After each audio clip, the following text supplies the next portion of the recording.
I ask you what everything in this universe, this screen, your body, and even the stars is made of, what would you say?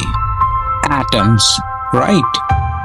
And if I ask who discovered the atom, your mind probably jumps to John Dalton, because that's what we were all taught in school.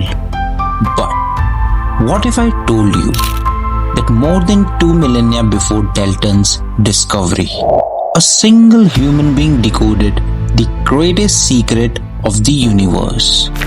And the shocking part is, they did it without a single modern laboratory, without a microscope, without any modern technology. Today we are uncovering an ancient mystery that will force you to rethink everything you know about human history and science. So meet Maharishi Kanada.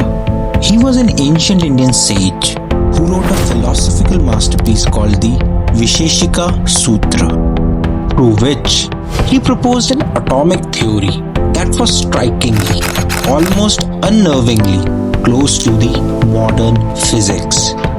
So, at that time, Maharishi Kanada wasn't just throwing out random wild guesses in his sutra.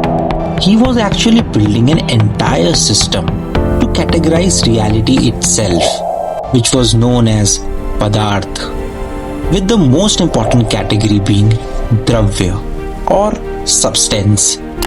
Maharishi Kanada revealed that every single physical substance is made up of the smallest, indivisible units of matter, which he called Anu, also known as the atom. According to him, these atoms could never be divided further, and they were entirely eternal, meaning they could neither be created nor destroyed. If that sounds familiar, it is because it perfectly mirrors the modern scientific law of conservation. Now, you might be thinking, okay, he guessed that they are small particles, but what's the big deal? The big deal is the mind-bending level of details he provided. Maharishi Kanada didn't just stop at the atom. He explained its mechanics. He stated that atoms are in a state of constant motion, which perfectly aligns with our modern kinetic theory of matter. But they don't just bounce around randomly. They are governed by an unseen force he called Adrishyata. And it gets crazier when we link it to the modern chemistry that relies on the concept of molecules. And guess what? Thousands of years ago, Maharishi Kanada theorized that two atoms combine to form a Dvyanuka, a diatomic molecule, and three combine to form a Tryanuka. These specific combinations are what build the visible matter we interact with every day.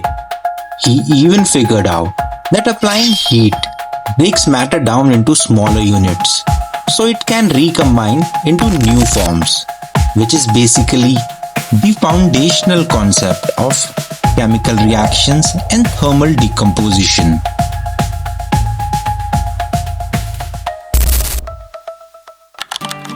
What makes this story even more fascinating is that around the exact same time period, a Greek philosopher named Democritus was coming up with a very similar idea.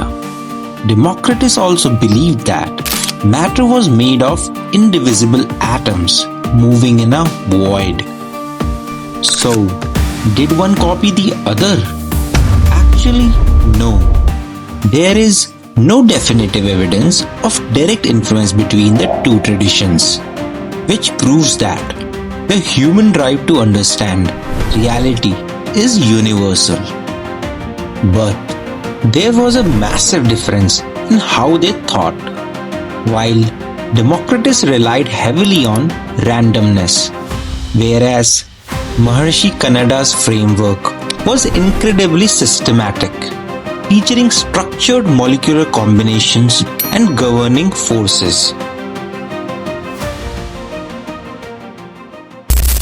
So, was Maharishi Kanada actually a modern physicist in disguise?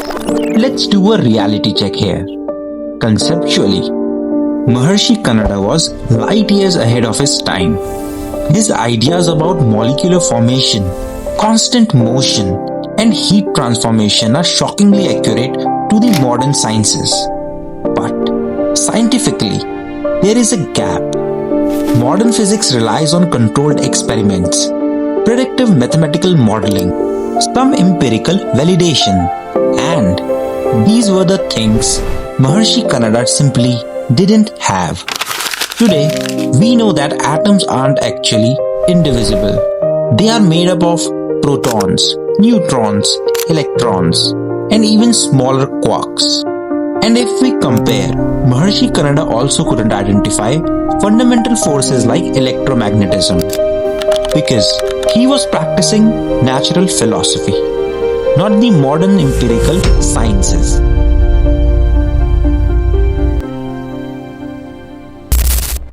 But take a second to truly process this achievement. Without microscopes, without lasers, and without particle accelerators, he used pure observation and abstract logical reasoning to figure out the fundamental structure of reality. And if we look at his atomic theory, we will find out that it is a blueprint drawn in the dark. It might not have all the precise scientific details, but it is astonishingly close to the true structure of our universe. It proves that the roots of science don't just live in laboratories, they live in human curiosity and observation. If this ancient genius completely blew your mind today, hit that like button. How many other lost scientific breakthroughs do you think are hiding in ancient texts?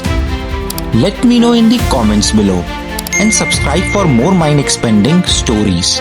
And I'll see you in the next one.